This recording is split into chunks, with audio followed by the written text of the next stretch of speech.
If you're a software developer who wants to take your special skills and help your country, what should you do?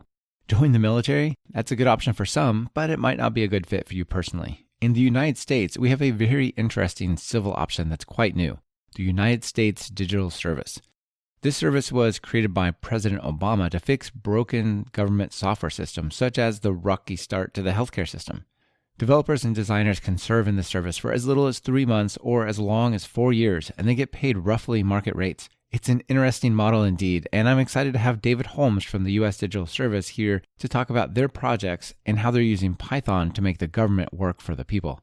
This is Talk Python to Me, episode 219, recorded June 19th, 2019.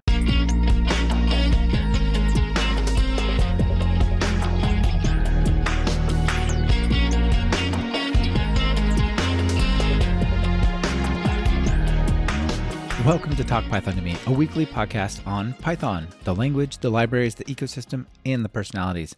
This is your host, Michael Kennedy. Follow me on Twitter where I'm at mkennedy. Keep up with the show and listen to past episodes at talkpython.fm, and follow the show on Twitter via @talkpython. This episode is brought to you by the Local Maximum Podcast and Rollbar. Please check out what they're offering during their segments. It really helps support the show. Hey everyone, before we get to the interview, I want to quickly tell you about a new course we just launched. It's our first major Flask course, and it's called Building Data-Driven Web Apps in Flask and SQL Alchemy.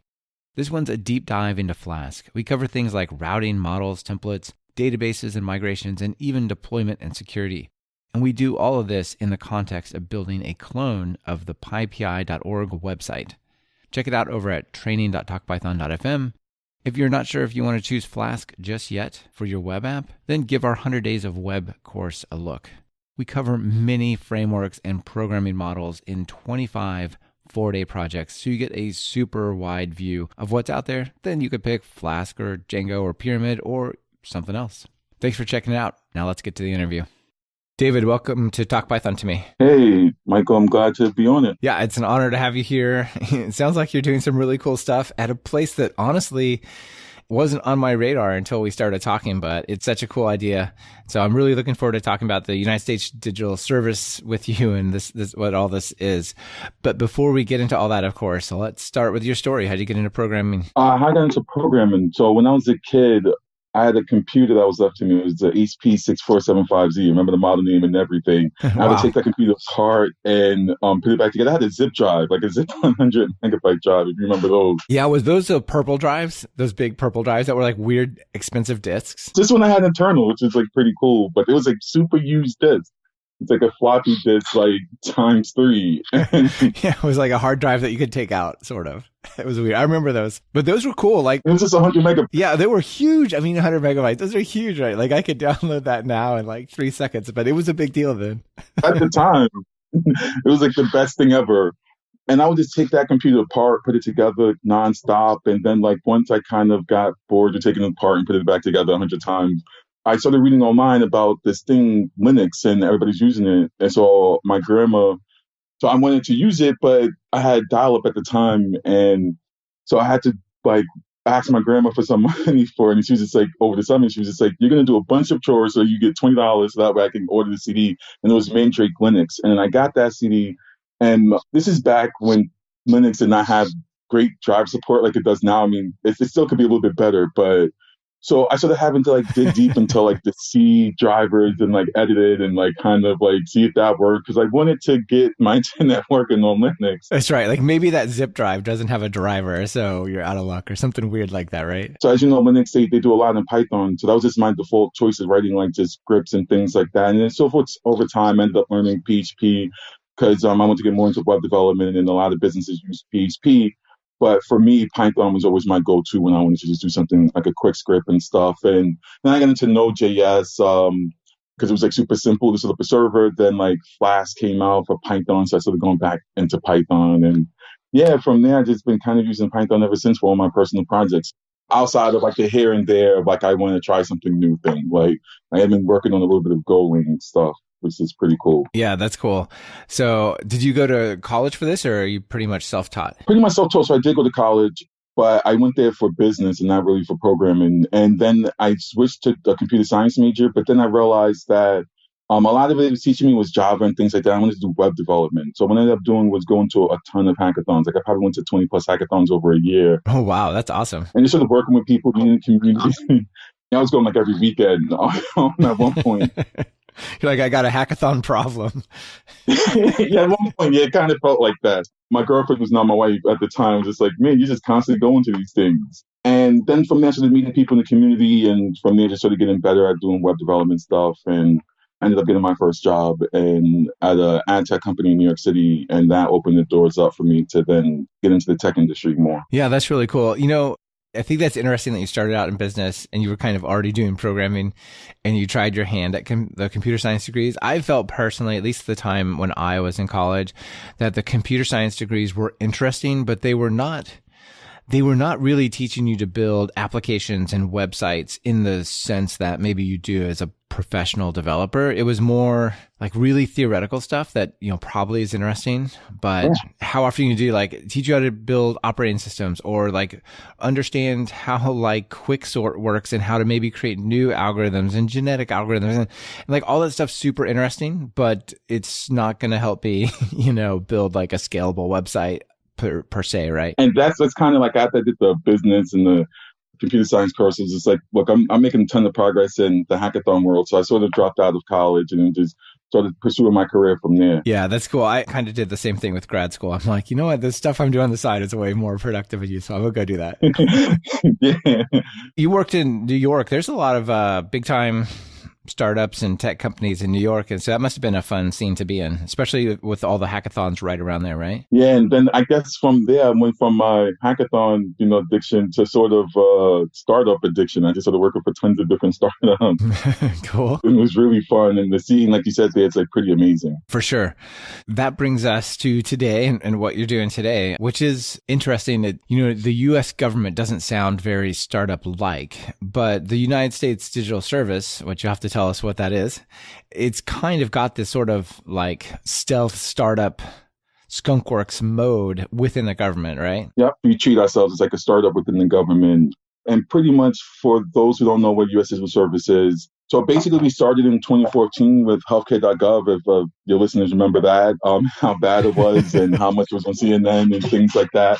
And President Obama was just asking his advisors and he said, hey, how come on the campaign trail we can accept millions of donations, but when we're trying to give millions of people health care, like the thing crashes and they have to explain, like, President Obama, the way we do things in the private industry is different than government. And sometimes things can be very complex in government. So President Obama said, how about we try this? How about we take some people from the private industry and just throw them on healthcare.gov and see what happens? And as the story goes over the next couple of weeks, we was able to help get healthcare.gov back up and 20 plus million people now on health insurance. And the president said, this works so well. How about we start something like this? And that's how U.S. Digital Service formed. We're about to be 5 years old this year, which is pretty amazing. We're going to be celebrating our 5th birthday in August. And yeah, ever since then we sort of did this tour of duty model where we have people come as short as 3 months up to 4 years and from private industry kind of take a break and help serve their country in just a different capacity using the skills that they have. That's a really cool idea. And I feel like I have not worked with the government very much, but my experience there is that there's a lot of friction. And whenever I have to go to some sort of government website, like just yesterday, I had to go find, some form and fill out something for the postal service. And I was like, wow, this website is bad. Like, why is it like this? You know what I mean? And it's really interesting to think of how you might systematically go through these government agencies and upgrade them and modernize them and just sort of put more lightweight systems in place. Like not just systems in software, but systems as in the way people work. We're about 170 people strong and we're a mix of designers, procurement folks, engineers. We have an awesome talent team, an awesome comms team. But one of the groups here, even though I'm in engineering, one of the groups here I really take pride of is our design team who goes on, does a ton of user research and making sure that we actually build the right thing. That sounds easy, but that's really, really hard. And one of our values here at USDS is we design with users, not for them. So we make sure that the users are included in every single conversation that we have. I can imagine it's easy to walk up to some antiquated system and go, well, this is written in COBOL and it's all client server and these things are broken. So let's, make it a API with Flask or whatever. But really maybe the idea is like the only reason this thing exists is because it's bridging these other systems that actually, those are the things you need to modernize, or like it just needs a different approach, right? Like people can get into ruts, and especially in the government, I would think. Yeah. Just to sort of round it out, you work in the engineering department at United States Digital Service doing software engineering there, right? Yep. So I'm the director of engineering in my journey to becoming director of engineering. So when I first came on board to United States Digital Service, I went out to Social Security Administration to help with the disability claims processing system. And then from there, I went to Department of Education, where my main mandate was to help with student debt and default. And then from there, I went to Small Business Administration, where I helped make it easier for people to apply for the 8A program, which is just a disadvantaged program where if you are a historically disadvantaged business, you can apply for this program and it would allow you to at least have a level playing field with some of these big, big vendors that the government uses.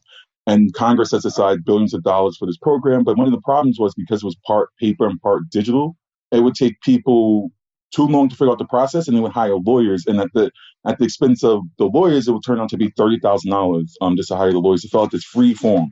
So what we did was make it simple, right? And we made it 100% digital, so that way folks don't have to pay $30,000. And as we know, if you're able to be on an equal playing field with the rest of these big businesses as a disadvantaged business, then you're able to uplift your community and hire people. So it had these downstream effects of just as soon as these people was able to apply for the program and get into it, he was able to have tremendous. Yeah, it opened up all this opportunity, right? Yeah, for sure. I mean, when I think about working with like these requests for proposals and other stuff that the government agencies have, it's just like, well, big companies have people whose job it is to understand what that actually means, the flow that it actually goes through. Like it just is so opaque and challenging. So anything you can do to make that simpler seems really good, to like shake up the incumbents, the big Lockheeds or whatever that are like the ones that kind of know the process, right? Yep. And so for that website, it was certified SBA.gov. And then after that, I went to FEMA, where we helped with the Grants Management Modernization Project, which is we're trying to take 10 different grant systems, which can be kind of confusing to navigate. And how do we shrink it down to just one system that's easy to use? And then from there, I became director of engineering. So yeah, quite a journey at USDS.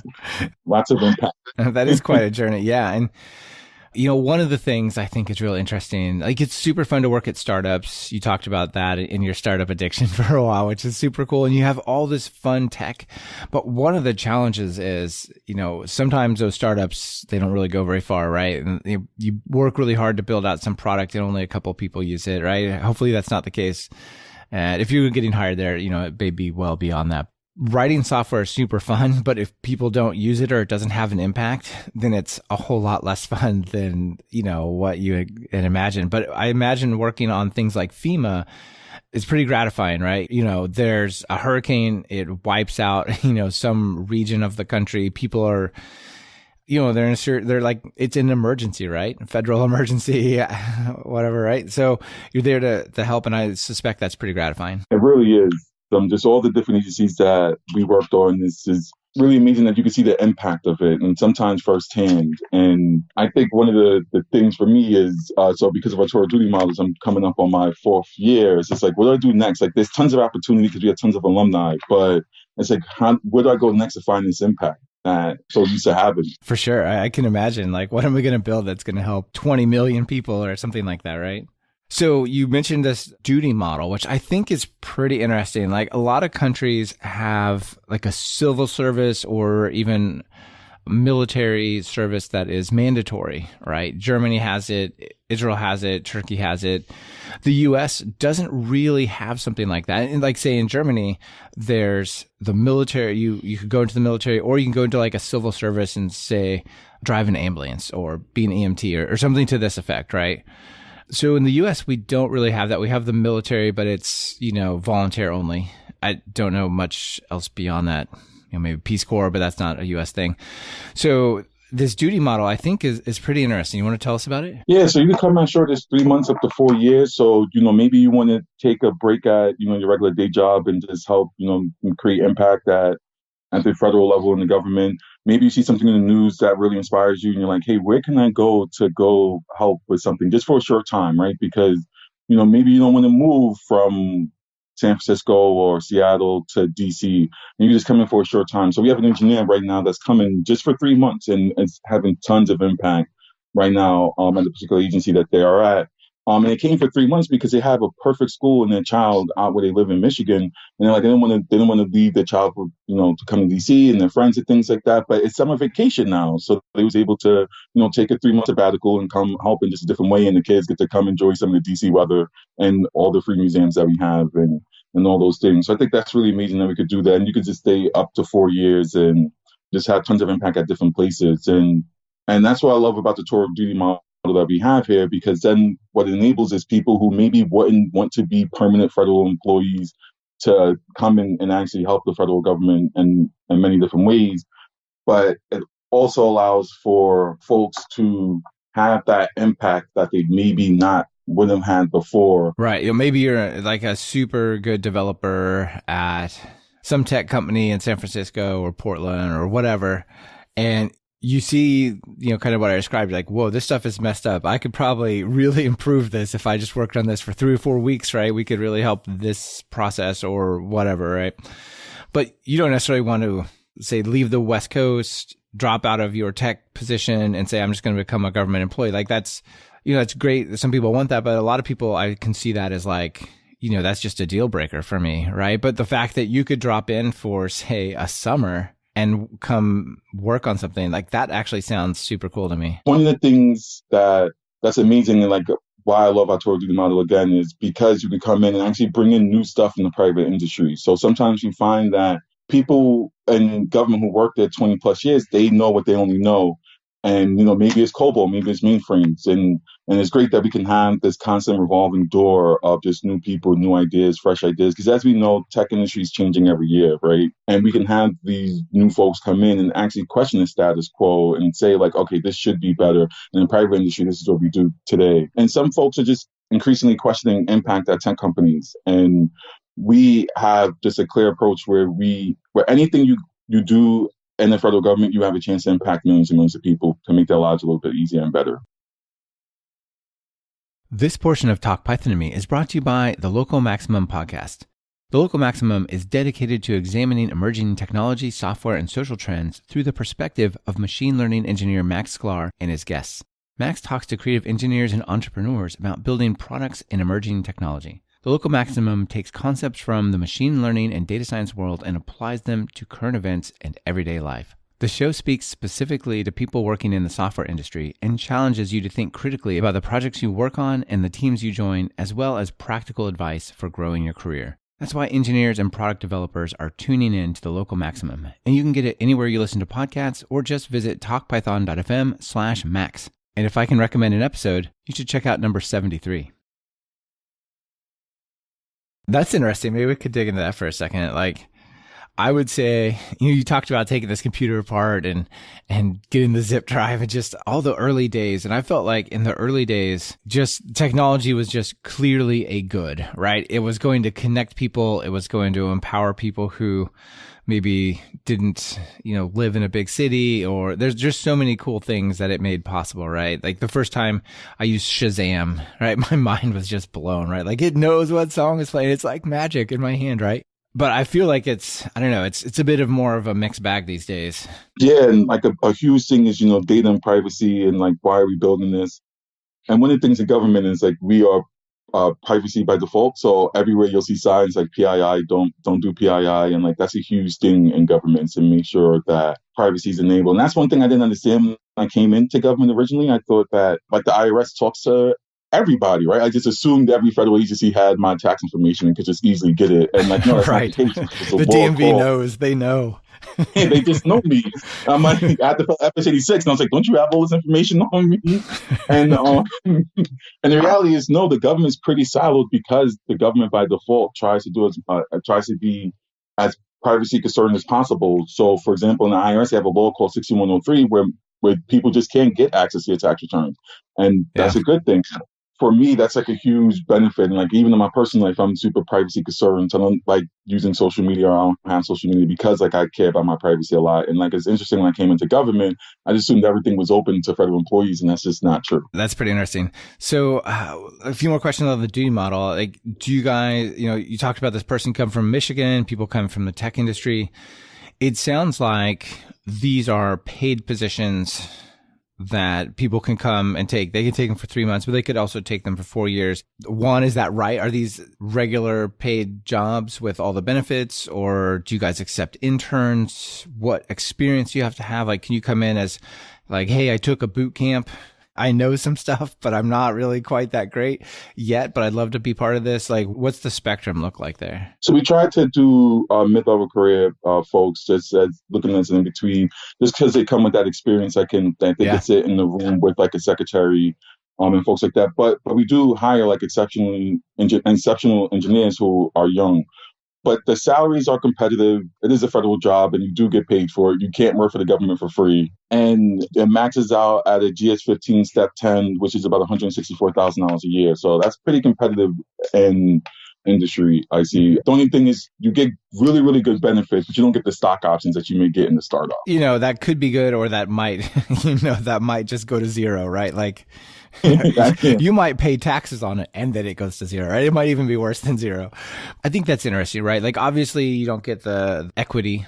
I mean, maybe you do, but what are you going to do? Sell the government? It doesn't matter, right? So I do think it's an interesting model, and it's cool that it's a paid program with somewhat competitive rates. I mean, competitive's always relative, right? Competitive to somebody working downtown San Francisco and competitive to somebody working the outskirts of Kansas City. Like, those are, multiples of different salaries that might be competitive, right? But it's still, it's cool that it's accessible to like most folks in terms of salary. On the equity part, like we all have equity in this country, right? We want to make this sure this country is as great as possible. So the impact that you can have here is just like amazing. Yeah, for sure. That's cool.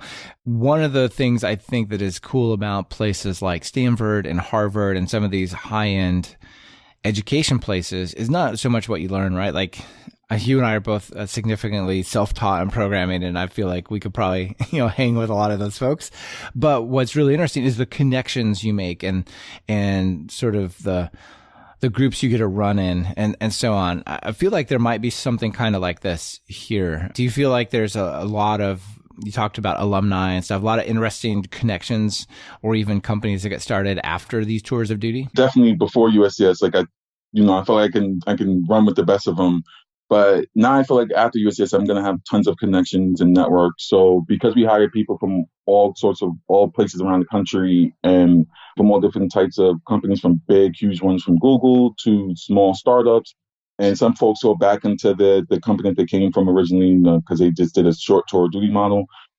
But one of the things that's amazing that I find here is how many people go out and start their own companies. So we have people who successfully got into Y Combinator at the USDS. We have people who said, something after my tour of duty, I find that the problem may be easier to tackle from the outside than the inside, and has started startups that's now part of this thing called the Digital Coalition. Some people stay in public service. So the former director of engineering here at USCS became deputy CIO over at OPM. We have one of our former product folks, startup folks, became the CIO over at Center for Medicare and Medicare Services. And yeah, cool. Former alumni Charles Worthington became CTO of the VA. So some people stay in government, some people go back at the private industry, but I find that those connections and that network of people is just invaluable. And today, like I said before, we are 170 people strong, but our alumni now is at 200 strong. I'm sure that's really interesting. Once you get inside the system, I'm sure it opens your eyes to ways things could be done better. Like, the big deal with a lot of startups is disrupting like semi-broken models, right? Like, we have Airbnb with hotels, Uber, taxis make me crazy. Like, I feel like I'm being both ripped off and inconvenienced at the same time, right? It's just like, these taxis. And, they came along, and for better or worse, they've done a lot to like smooth over those edges. But if you're inside the government and you work at with these agencies, I'm sure there's a ton of opportunities to see how you could create a business that would kind of do the same, but in that space. What do you think? Yeah, I think there's tons of opportunity, and sometimes it's hard to make change from inside, and sometimes it's easier to make a change from outside, depending on project. And you mentioned like a couple of companies, and like some people don't want to make the next Uber for dog walkers, right? And we get an opportunity to have some amazing impact. Yeah, I do feel like startups are interesting, but a lot of times they're kind of, I don't know, it's the right way to put it, but they're not contributing like a whole ton of value to the world. They're just, I don't know, like making some little tiny tech thing better or more fun, but it's not the same as like helping veterans or whatever. You talked about this article on Hacker News in your profile, which I thought was pretty interesting. And I'm going to link to this Hacker News article. Maybe you could summarize it a little bit for us, but I'm going to do a little excerpt from it.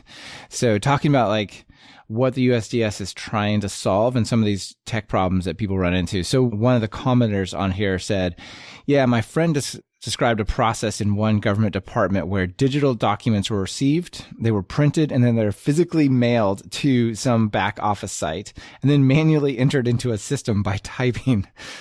The contract for scanning was worth millions of dollars, and the contract for the back end was also worth millions, and people's jobs depend on this whole useless exercise.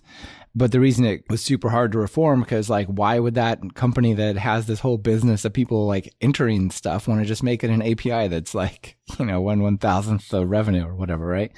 That sounds like a lot of those problems. That's kind of what I was thinking of when like you could disrupt those things if you were not part of that system, right? You can also disrupt it internally, right? So that we can come in and say like, yeah, maybe you shouldn't do that. Why are you doing this? And like, here's a better way of doing that. And one of the things that we become super successful at is sometimes we just build prototypes and just show the agency and say like, look, here's a better way of doing it. Here's this prototype with an API, and it can make the lives a lot easier. Yeah, an example that's really recent and was just in the news, I don't know if it has anything at all to do with you guys, but there was this proposal for the United States tax service, the IRS, to basically make an online system so it's super easy for most people to file their taxes online. Just fill out, like a few forms and you're good if you don't have like really complicated consulting or whatever. And there was a huge pushback. Even in Congress, there was a pushback for like, well, we don't want that. We don't want people to have this for free. There's businesses that are built on this, right? What is Intuit going to do, right? Things like this. That was crazy. That's one of the things that we hope to make an impact on from the inside. Yeah, that's cool. I do think that won out that they said, no, actually, this is bad. But yeah, I mean, there was really sketchy stuff. Like some of the companies that were supposed to be filling that gap and providing the free stuff, they were putting like a robots.txt to say, don't index the free stuff so you can't Google for it. And like, it was really weird. So I'm really glad to see that that's making progress. But let's talk about some of the projects that you guys are working on. So it sounds like the genesis of this whole thing was let's come in and fix healthcare.gov. Like that was sort of the origin, huh? Yeah, pretty much the origin of let's go in and see if we could take people from the private industry, drop them into government and see if they can fix healthcare.gov. And then that turned out to be successful. And then it was just like, hey, let's see if we can replicate this across different agencies. There's a lot of stuff that's like that. Let's just start going from one to one and start fixing them. That's super. Another one was va.gov, which is the Veterans Association, right? For veterans of the military service, right?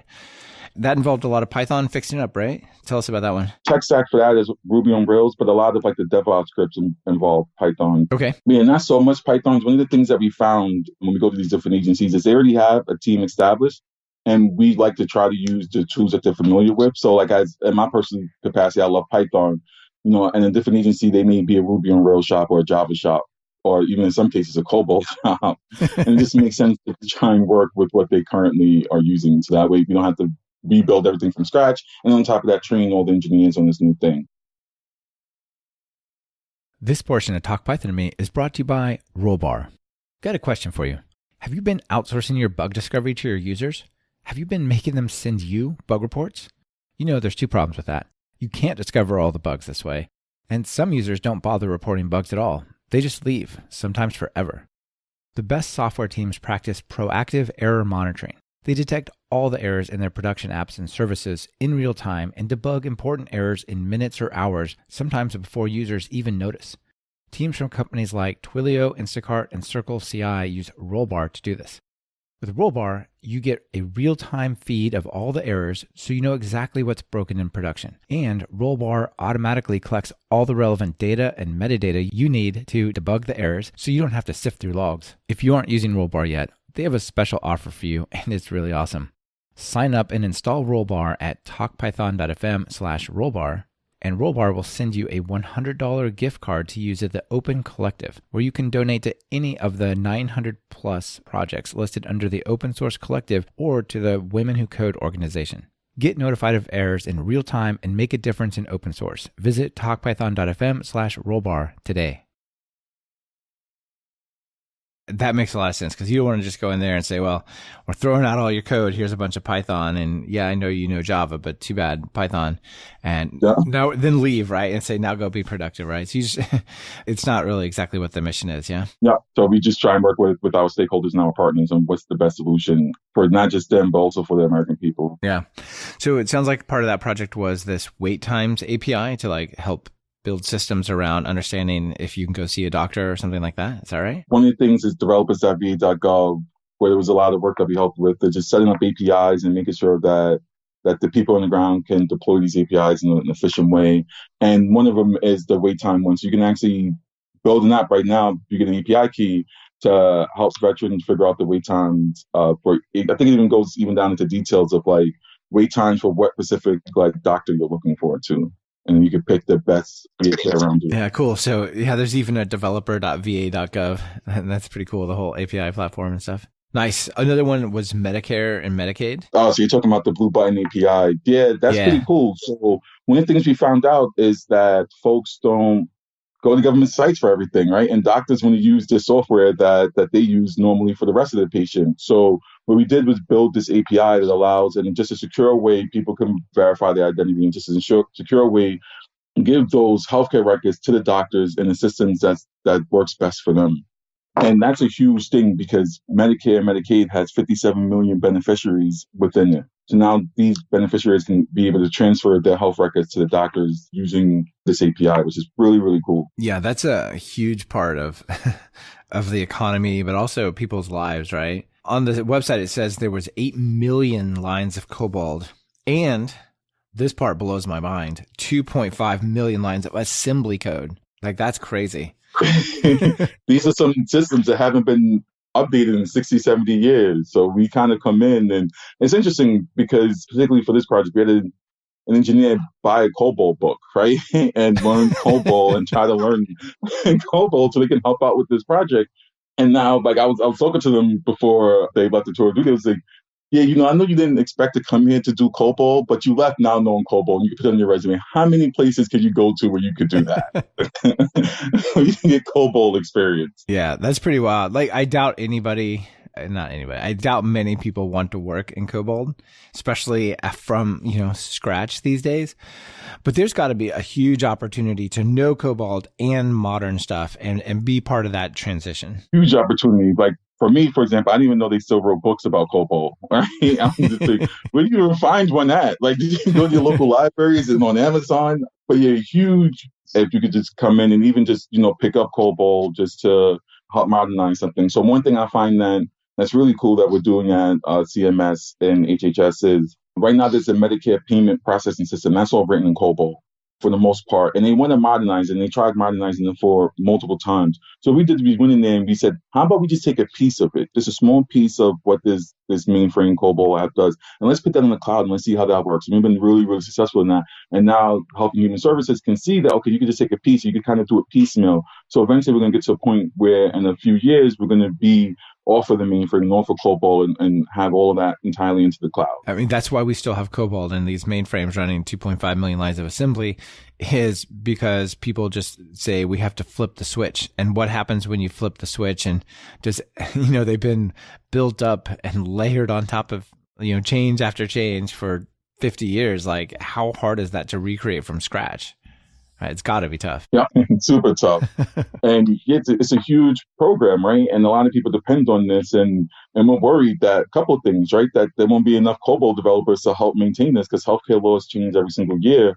And 10,000 people enroll in this every single day. So it can't go down. It's in Medicare and Medicaid is about 4% of the GDP. So even if it goes down for an hour, you're talking hundreds of millions of dollars and payments that's not going out to doctor. Right. And people who have to have like emergency surgery and all sorts of stuff, right? Yep. Or even worse, maybe like some kind of, they didn't get that test that would have let them know they had cancer so they could have gotten early treatment, or some bad knock-on effect, right? That's like the things that sort of keep me up at night every day is making sure that like systems like that don't go down, right? Because if they go down, that really does have like effect on a ton of people's lives. And in some cases, it's literally life and death, right? Yeah. That keeps me up at night, make sure we can do that. And I'm glad like the team that we have over there is just kind of saying like, hey, let's not do it this waterfall way that we keep trying. That's not working, right? Like, let's try it this agile way. Let's do it piece by piece, and eventually we'll get it to the cloud, and then we can scale this out. So, as you know, like in most places, like they have open enrollments, right? So that's when you need the most servers. So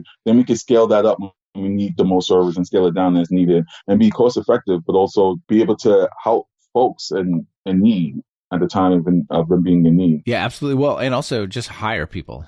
Interesting, talented people, right? Because if you're looking around for jobs, you're like, oh, there's this cool robotic company in Pittsburgh I could work for. Or they're doing JavaScript. I'd rather do Python. Oh, there's this Medicare place that does COBOL and assembly. Should I go work for that? No, right? Like it's got to be a lot of the thinking, right? But if all of a sudden it's like, hey, help us move to the cloud, do a bunch of microservices, it'll be fun, right? Like all of a sudden that's a different set of people you could reach. Yep, agreed. Yeah, for sure.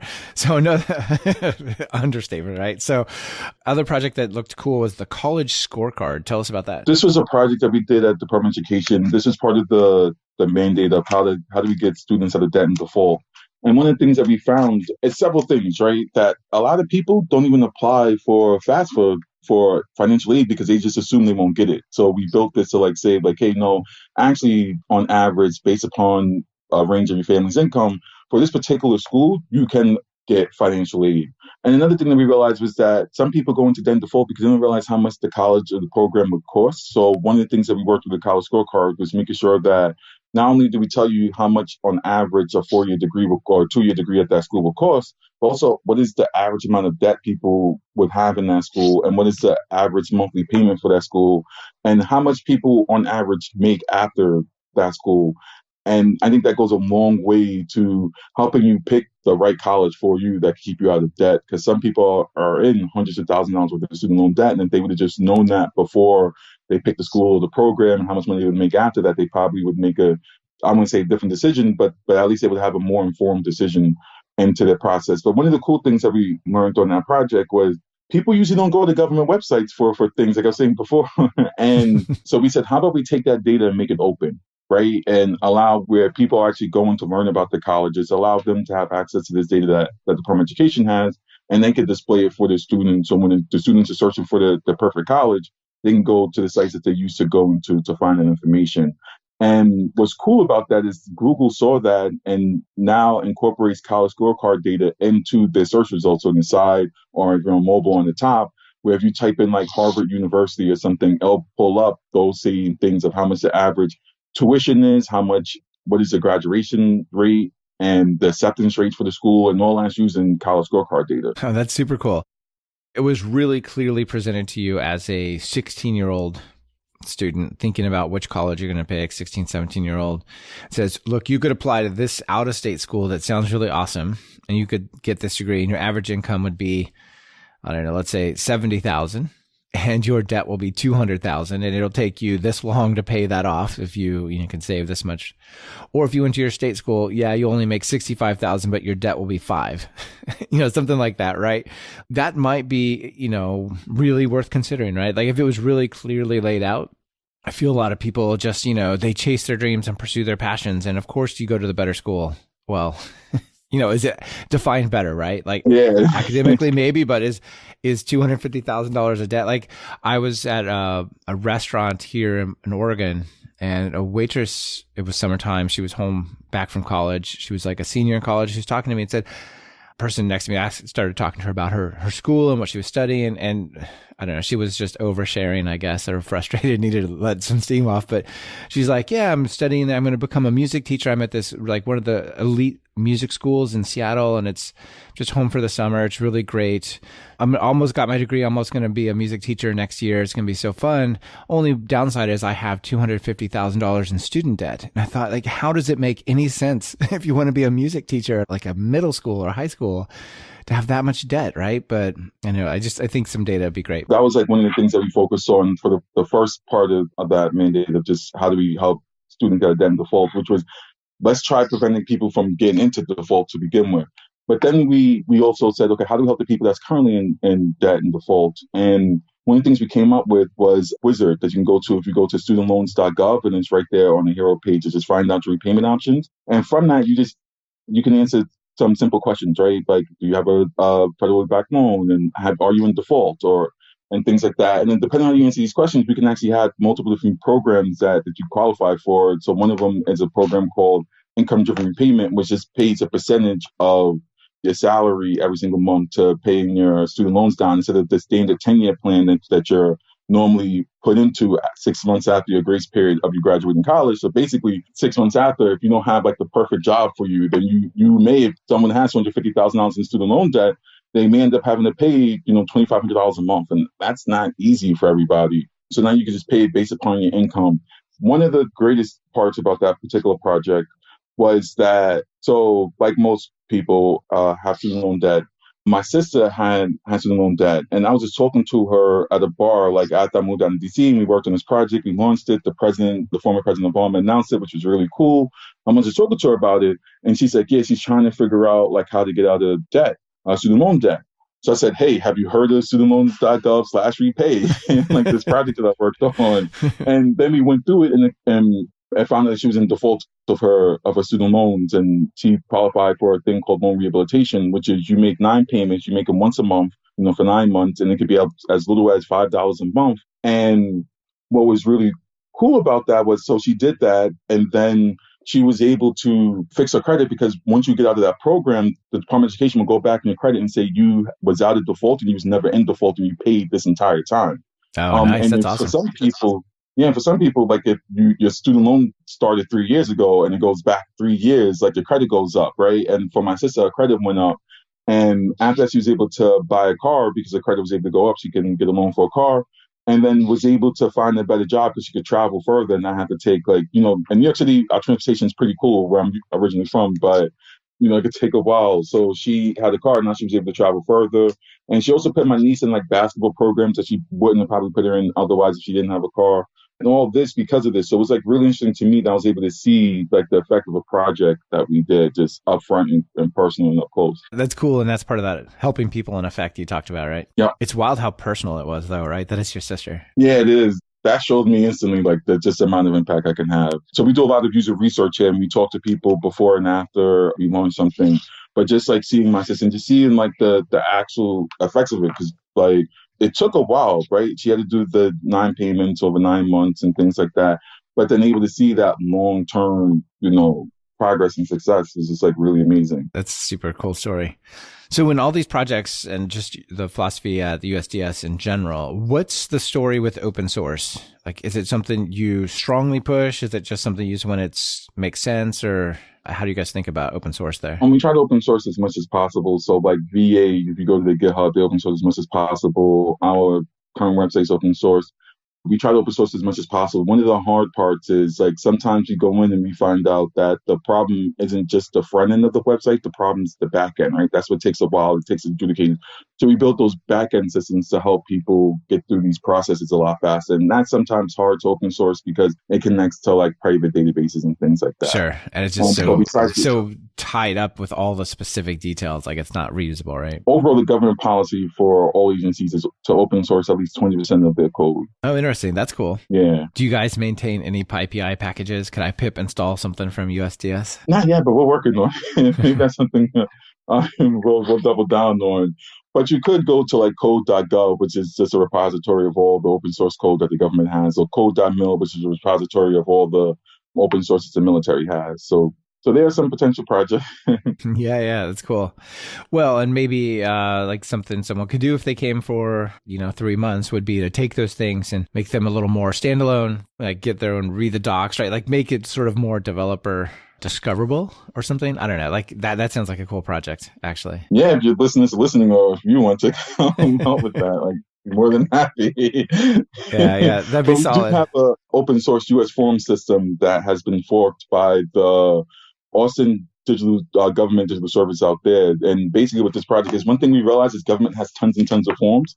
So how do you make it easier to just build web forms for folks? And they've been using it, and it's pretty cool. And we use it internally here too. Oh, that's awesome. Yeah. So one final project, and I want to talk about some of your personal projects in Python because they're very, very interesting. They tie back to USDS.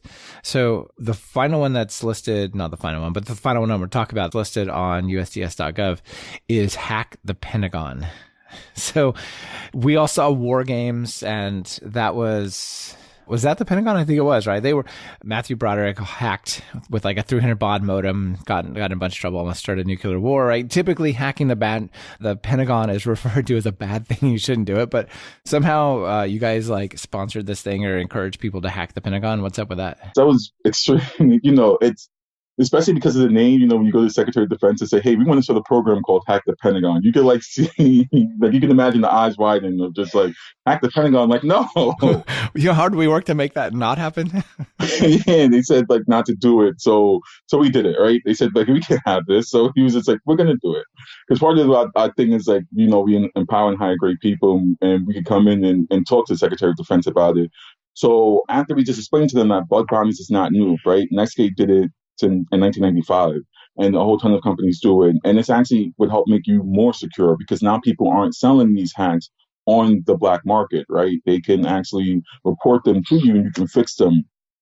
And what's really amazing about that is we had an 18-year-old kid win and go to DEF CON and all that, but win by hacking the Army, I believe this program was. And that was pretty cool that we can have like this range of people who can actually go in and say, hey, I'm going to use my, security skills, my security engineering skills to hack the Pentagon, and it's going to be okay as long as I report it.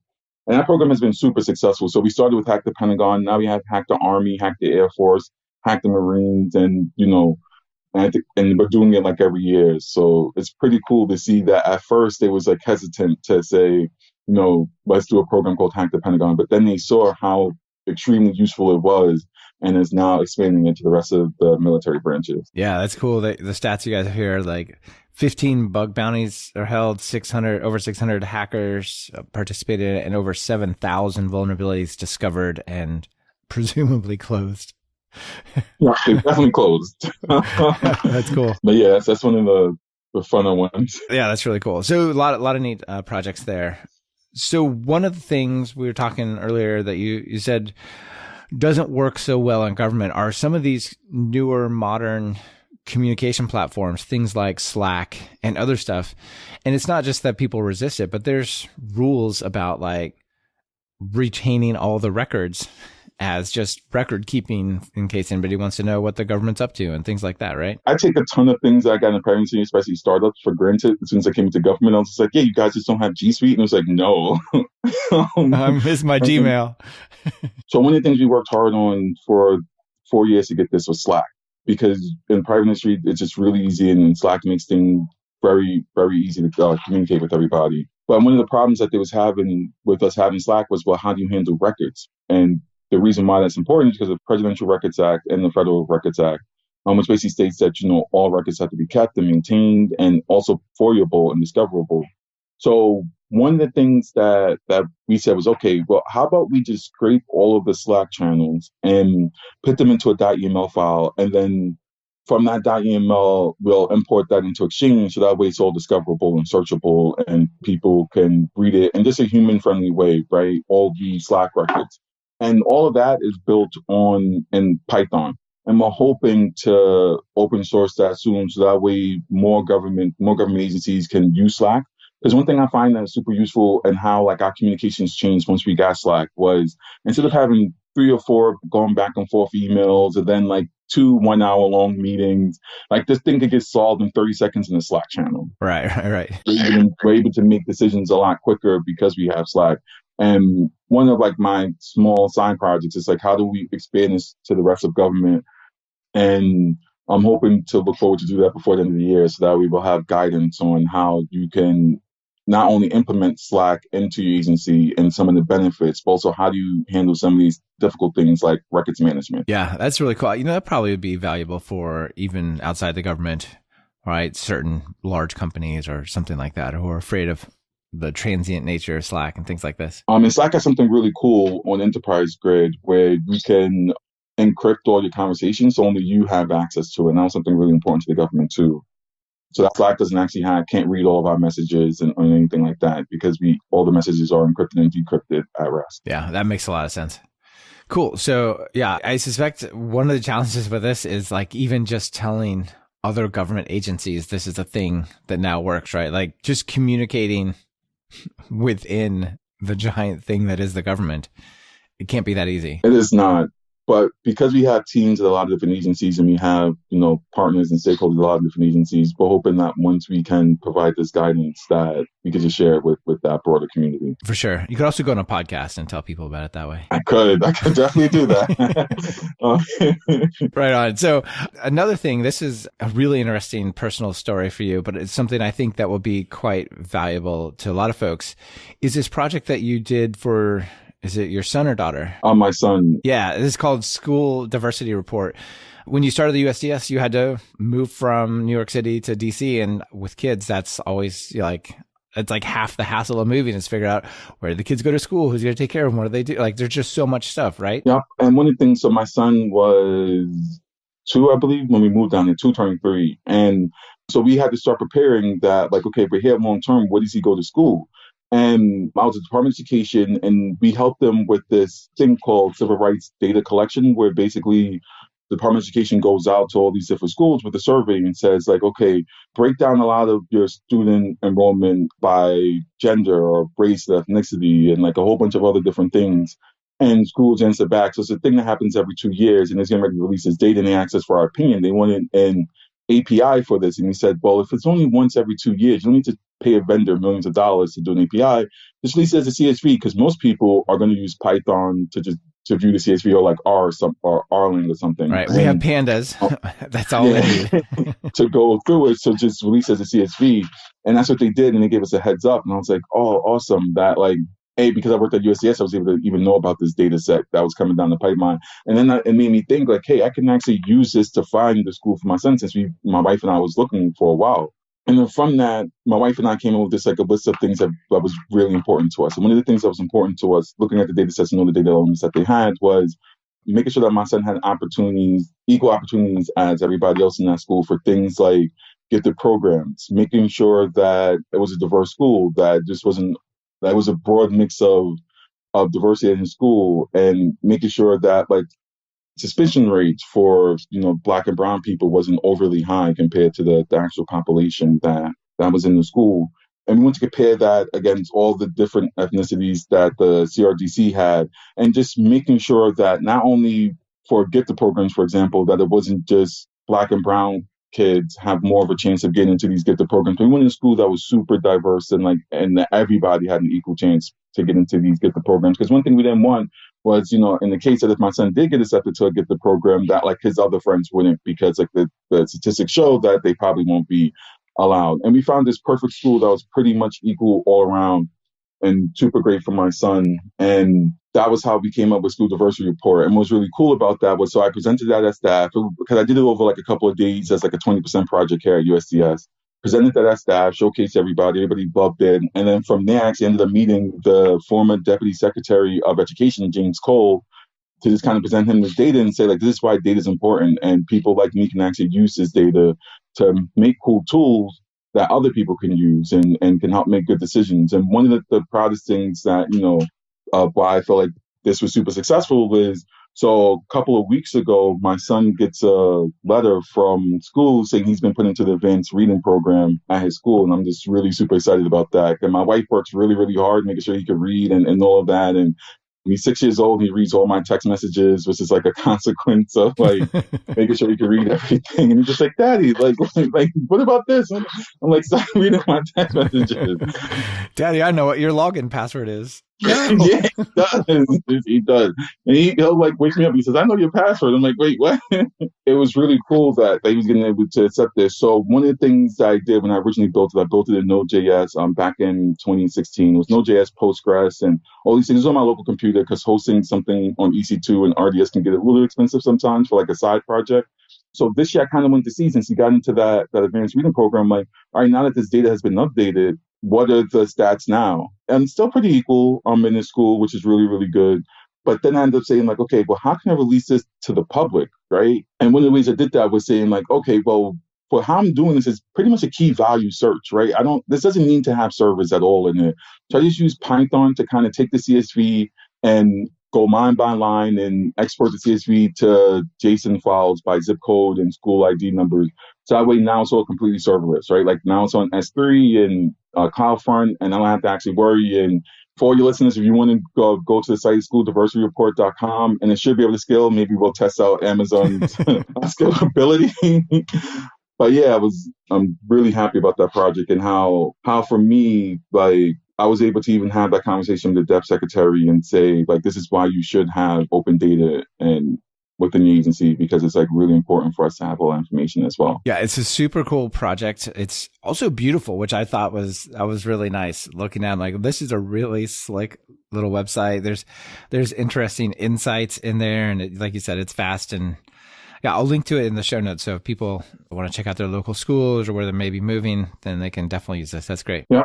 Really excited about that project. And thank you. I appreciate that you said nice looking, because I try to make everything as like user friendly as possible. I think that comes from my experience at USCS, is like making sure that it's actually usable by people. And not just like an engineer like me. Yeah, exactly. Not just Battleship Gray with like no CSS or whatever, right? It's really good. Cool. So yeah, people will check it out. You know, I feel like we're in this special place as having programming skills. It's almost like we're the modern day magicians, right? Like, you're a guy who wanted to help his son get a better school, right? And then all of a sudden, like, well, this thing you built is like, well, I'm meeting the Deputy Secretary of Education in the US because I conjured up this magic thing out of like what was already there, but nobody was using it, right? It's pretty cool. And I think for them too, because sometimes they release this data and they have no idea what people are doing with it. So just being able to showcase that, like, look, here's what people are doing with it was really cool. Absolutely. So definitely people should check that out at schooldiversityreport.com. All right, David, we're pretty much running out of our time here. So I want to ask you two quick questions before we get out of here. First, if you're going to write some Python code, what editor do you use? If I'm going to write some Python code, Sublime. I know people are switching to some other things like Atom and VS Code, but Sublime just quick and easy, and I just love it. Yeah. I love the fact that it opens up really quick, and I can open up large like CSV files. Yeah, it's cool. It's definitely, I feel like one of the originals of that genre. I don't know what to call that style of editor. It's not like a terminal-based one like Vim or Emacs, and it's definitely not an IDE. But there's other ones like it. Like you said, like Sublime, Atom, VS Code. They're all kind of that GUI, lightweight GUI editors. That's pretty cool. Yeah. You come across, I'm sure, a ton of Python packages. If there's one out there that's notable that maybe people haven't heard of, or you just came across and thought that was pretty cool, you got any ones you want to give a shout out to? You mean outside of like Flask? You can do Flask if you want, but if there's something else that you think maybe like kind of delighted you or that people don't know about. I like some of the standard ones like Request and Endpoint CSVs. Pandas is pretty cool. I think Flask is interesting because I feel like Flask is really becoming more popular. Like, it just tied Django as the most popular web framework. But I think it's more interesting beyond that because all these other frameworks that are trying to be like the fresh new web thing, I'm thinking Molten, Sanic, Black Sheep, like, you know, like there's stuff that I like haven't even, just probably came out this week I haven't even heard of, right? They almost all seem to adopt some flavor of Flask's API. So I feel like Flask is having a big impact. Bigger than its credit, like its download credit or whatever. Yeah, one thing I love about Python is there's a framework or a library for everyone and everything. That's like the most amazing thing about Python. It really is true. All right. There's that import anti-gravity XKCD cartoon, right? Something for everyone and everybody and everything. Virtual environment's pretty cool to me. Yeah. There's a few. Yeah, cool. All right. Well, this is super interesting. Like I said, I didn't know very much about USDS before, but I think it is a great idea. And I have definitely heard of the effects you all have been having. Like I've heard of Hack the Pentagon. I heard of the team that came in and fixed healthcare.gov and stuff. I just didn't realize like that was all you guys. That's cool. So maybe give folks a final call to action. Maybe they're interested, they want to learn more, maybe they want to come do a short tour of duty. Where do they start? Yeah, if you're super interested, please go to uscs.gov/apply. It's not like the other government forms where you have to go to USA Jobs. It's the same type of application you would do in the private industry. You upload your resume. We have engineers or product people who, depending on what community practice you pick, but if you're an engineer, we have engineers who actually do the resume reviews and the interviews. And yeah, just go to uscs.gov/apply. If like, this all sounds really interesting and you want to help the government just a different capacity and just have tons of impact. Yeah, awesome. Do you have to be a U.S. citizen or permanent resident? You do have to be a U.S. citizen. Okay. Mainly because of the background check. Sounds good. All right. Well, David, thank you for being on the show, and thank you for all the good work you're doing for everyone. This is pretty cool. Thank you for having me. And if all this is super interesting, we can have like one of the engineers come on the show and talk about some of like more in depth into some of the projects they're working on. Yeah, sounds like fun. All right. Talk to you later. Talk to you later. This has been another episode of Talk Python to Me. Our guest on this episode was David Holmes, and it's been brought to you by the Local Maximum Podcast and Rollbar. Examine emerging technology, software, and social trends through the perspective of machine learning engineer Max Sklar with the Local Maximum Podcast. Listen to an episode at talkpython.fm/max or anywhere you listen to podcasts. Rollbar takes the pain out of errors. They give you the context and insight you need to quickly locate and fix errors that might have gone unnoticed, until users complain, of course. Track a ridiculous number of errors for free as Talk Python to Me listeners at talkpython.fm/rollbar. Want to level up your Python? If you're just getting started, try my Python Jumpstart by Building 10 Apps course. Or if you're looking for something more advanced, check out our new async course that digs into all the different types of async programming you can do in Python. And of course, if you're interested in more than one of these, be sure to check out our Everything Bundle. It's like a subscription that never expires. Be sure to subscribe to the show. Open your favorite podcatcher and search for Python. We should be right at the top. You can also find the iTunes feed at /iTunes, the Google Play feed at /play, and the direct RSS feed at /RSS on talkpython.fm. This is your host, Michael Kennedy. Thanks so much for listening. I really appreciate it. Now get out there and write some Python code.